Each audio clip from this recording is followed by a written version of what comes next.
it's Don Skaggs again with Empowered Inventing, the one place where we try to help you help other people by taking your great innovation, the right opportunity, mix that all up with sound wisdom to turn them into real things like products and businesses. Now today I want to talk to you about distractive driving your invention or your business. You might say, Don, what do you mean by distractive driving? Well, the other day, my day started kind of like many others with a schedule of things to do, meetings, work, things to work on, etc., etc. But it all got derailed early on by putting out a bunch of little fires and then getting another distraction that come up. And as inventors and entrepreneurs, we're the easiest to get pulled away by shiny stuff. And I know this because, like you, I do this. Something shiny over here, oh look. And then hours later, whatever I was working on, whatever was the important thing I was trying to do, either died, went stale, or caught fire. So, you know, when you're driving a car, distractive driving, it's called distractive driving. And it can get you killed. I was following behind somebody just the other day, and they were weaving all over the road. And you know, back in the day, you'd think, oh, well, that person's drunk.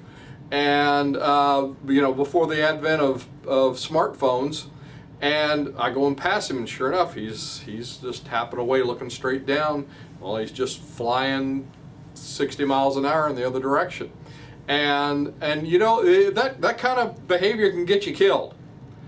But when you are driving your product or your business, it can kill your product just as easily. And let me talk to you a little bit about why that is. So if you have this tendency, and a lot of us do, because we have kind of this creative mindset, and you know and it's kind of a good thing with creativity because we're always just looking over here and looking over there. We're looking what other people don't. And a lot of times that's how we come up with our great idea. Creativity is a very, very important part, and you don't want to lose that. I'm not saying don't do that, but I'm saying it has its place. So if you have this tendency, let me talk to you a little bit about how you can stay focused enough to progress. So one of the things that we always do in a lot of our classes and meetings and workshops is we teach our inventors, we tell them, we say, you make an appointment with your invention. You make an appointment with your startup. Just like it's an appointment with a doctor or an attorney or some other professional. So whatever that task at hand is, you make an appointment. You treat it just like it's a real appointment. You put it down on paper on purpose, and you say, okay, Wednesday at 6 o'clock, I am putting down the remote, I'm getting up off the couch, and I'm working on my invention, I'm working on my startup, I'm working on my business, because this is important to me, and I'm going to respect it and treat it like that, so it will grow and become something bigger than I am. So, you have to treat it that way. And like I said before, you know, you treat your innovation in a very, very creative way, non-linear way. You're thinking around corners, and you're thinking like most people don't, and that's a very, very creative process. And some people have a very, very hard time doing that. But some of us, especially us creative type, inventor types, we find that very, very easy, and sometimes it's hard for us to do the other. What I'm saying is learn to be able to shift between both of those worlds. It's very, very important. You have to be able to shift from that creative person to that much more a manager, technician. I heard somebody say once, there's three people inside of an entrepreneur. There's the creative person, and then there's the manager person, the person who likes to put everything in boxes, and then there's the technician, the one that's just sitting there doing the work. And these are three very different people. And if you're one more than the other, if you don't balance these, it'll wind you up in the ditch. So one thing that I actually pretty recently helped me a lot with this was something called a personal Kanban. And basically it's a way to visualize your work on like a board, be it a whiteboard like the one behind me, or just a bulletin board, or any kind of board where you could just like put little post-its up. And you have 3 columns. At least the simple one I've used and I've found some success with has just 3 simple columns. One is to do. It's your to-dos. One, the things that you're working on, the doing, and the last one, which is done. So you put everything in that first column, that to-do column, everything you can think of.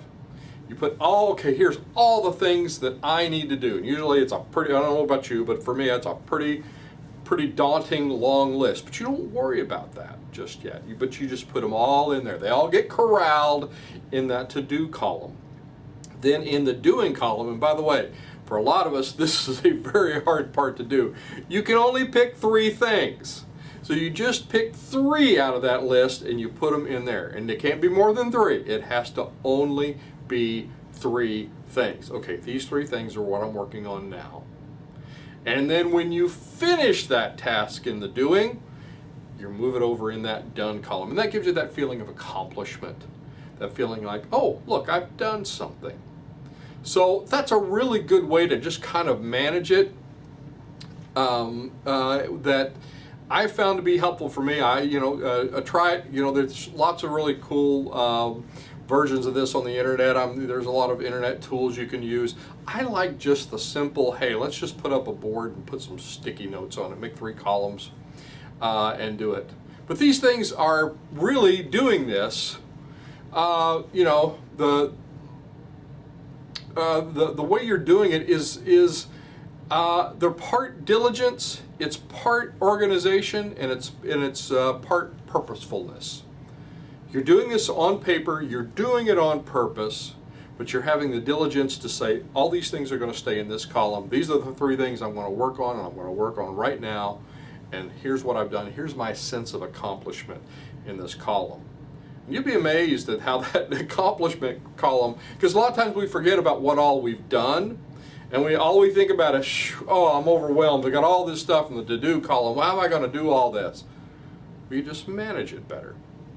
So don't let life happen to you. Don't be dictated by every breeze that comes along.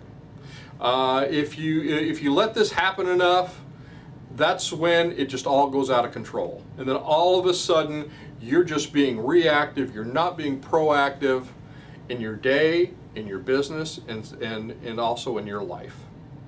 And so being proactive as much as you can was going to give you the power, because you're now in charge of what happens next, at least as much as you can be. And it's your choice when to do it. You're not giving that away. We don't always have the choice of what's going to happen. I'll tell you a great, just impromptu. I got in my car, I left the office to go run an errand, and guess what? My battery died in my car. So guess what I got to do? I got to spend the next hour or so getting a battery replaced. Well, it probably wasn't an hour. It might have been an hour out of my day, but still, it was a disruption. It was not on the Kanban list. And that's all right. That's going to happen. But there's other things, like right now, where I'm choosing to produce these videos. So where you have that choice, you're not always going to have a choice. And you're going to have to expect the unexpected. And sometimes that can be a good thing. And by the way, that's where the creative part, just you want to be on the lookout for things go awry. Sometimes they're inspiration for other things. But where you can control it, you want to be able to manage it, and you want to be able to manage it well. You are the steward of the time that is given you, and you want to be able to be a good steward of that time. So remember that it's okay to mix in the creativity and have that. Just don't let it drive the bus. Don't let it, run everything else and just let everything else go slipshod. So anyway, I hope this is helpful. I'm Don Skaggs. This is Empowered Inventing TV. Be sure and like, subscribe, share this with people you think it might help. And I will look to see you at the next meeting, workshop, maybe one of our online classes, or on the next video.